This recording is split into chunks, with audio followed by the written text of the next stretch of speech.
Thank you very much, Mr. Mani, for those remarks.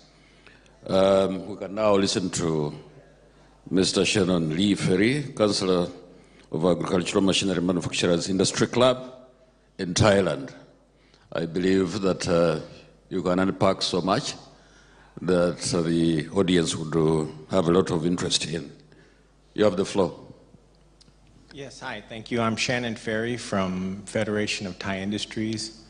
I'm almost a Ugandan now, I think, as I have an agro-processing machinery factory within Uganda. We're doing assembly, and we're doing some light manufacturing, but we're looking to do full-scale manufacturing coming soon. As my experience of 8 years in Uganda, everything I've seen has been pretty safe. The question of banking, which is not a problem. We use Equity Bank, which is a well-known bank, and they deal with Exim Bank from Thailand. So it's easy to get letters of credit and various documents.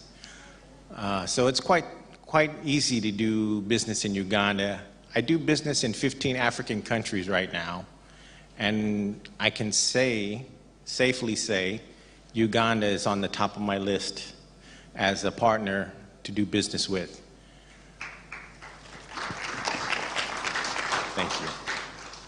So, for Thai companies that are very interested in doing business in Uganda, I highly recommend Uganda as a good starting point.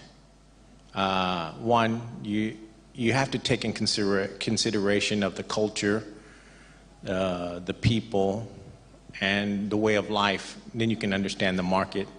Two, you can see that in Uganda, it's very safe as a country that I've been to. A lot of people misunderstand Africa. They think a lot of African countries are the same, which they're not. And as Uganda, I really enjoy the people there. When I come to Uganda, I'm always having smiling faces. I've got no complaints. I don't have people hounding me or running around, chasing me down.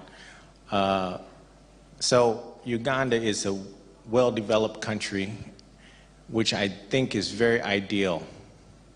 They need a lot of things that in Thailand we can produce, a lot. It's just a matter of you moving forward and taking a chance on building that new business, you know. Now, you see, they have access to East African countries. So if you start in Uganda, you can actually move to various other countries. We can export from Uganda to Kenya, Uganda to Tanzania. So it gives you a lot of opportunities to sell your goods and also produce for a new market where they have a high abundance of young people, which, like most of you may know already, in Thailand, we're losing out on our young people and getting more older people.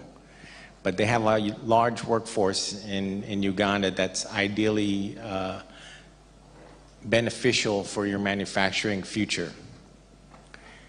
If there's any questions that maybe certain areas I see, such as automotive industry, the cosmetics industry, home supply or home decoration, there's a lot. Manufacturing of food products is also another big need in Uganda.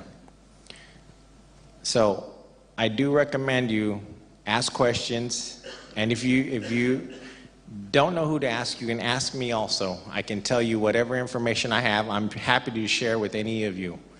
So please, let's look at Uganda to be investing into. Yeah.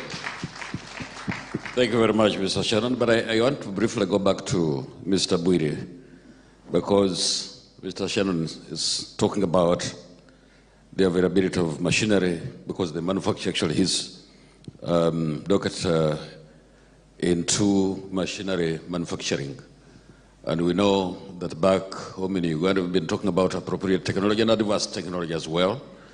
I don't know whether you want to speak to that after he has given his remarks. Thank you so much, Your Excellency, for the moderation.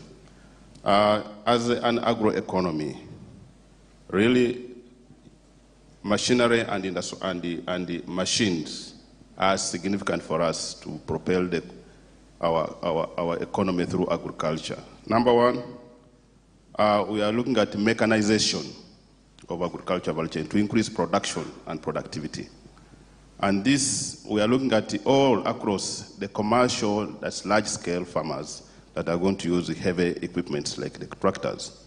But they are also looking at the small holdings where we have the single-axle tractors, or what we call the walk-behind tractors, that another person can always use. And that it's also done a number of activities with it. It can be put on a motor, so it can be in position to make silage for the animal production. It can put in a motor, so it can be in position to have a cooler for the milk. It can be put onto mill, so it's multifunctional. And this is one of the technologies that we are looking for. Two, we're also looking at technologies which are climate smart in nature. The ones that can use the abundant weather that we have, the sunshine that we have, so that we can also be in position to increase our production. Across all the board, we need the technology for irrigation, because we cannot continue relying, and as a policy, we have agreed we are not going to continue relying on rain-fed agriculture. So we are putting that as a strong emphasis as a policy.